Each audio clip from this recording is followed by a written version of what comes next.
Kevin Patullo, the first-year Eagles offensive coordinator, is out. Nick Sirianni making that decision. It'll be the 5th offensive coordinator in 5 years for the Eagles. 2 of them did well enough to become head coaches.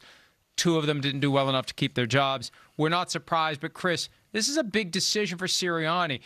It's going to be harder and harder to defend Sirianni if he doesn't hire someone and work with that person to get more out of the offense. He's got to make the right hire, and he's got to work with that person as needed to get the most they can out of the offense. Yeah, well, this situation's overtaking the organization. Again, like we've talked about, this is a team that's set up for a dynasty.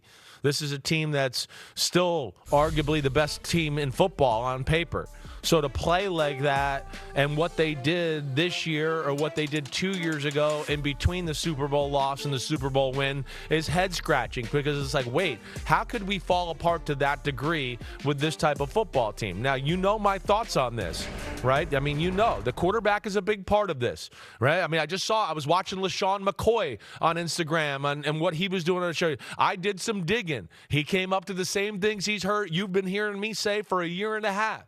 Jalen Hurts doesn't want to be coached. Jalen Hurts doesn't want any more offense. Jalen Hurts doesn't want any checks at the line of scrimmage. Jalen Hurts is handcuffing the offense. And that's where, like, to you and what you're saying, yeah, they got to get an offensive coordinator in there. Sirianni, they all got to sit down and go, wait, quarterback, you got to come in here and meet. We can't win like this. We can't.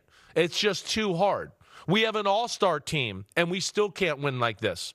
So we got to do something differently, and I think that's going to be the biggest discussion that's had this offseason.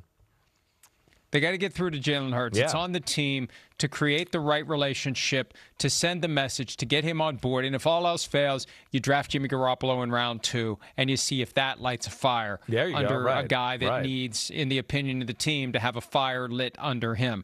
The fire literally was lit under Greg Roman. He's out as offensive coordinator of the Chargers. He had been with Jim Harbaugh in San Francisco. Now, after 2 years with Justin Herbert and Jim Harbaugh, he's out. And it's an exciting hire next. Yeah. Whoever they hire next, because that guy's going to be charged with trying to take Justin Herbert to the next level and get consistent performances. That's the key. We've seen what he can do when everything goes well. They got to find a way to make that happen more often. Hi, it's Mike Florio. Thanks for watching PFT on YouTube. Hit subscribe for the latest news and analysis from Pro Football Talk.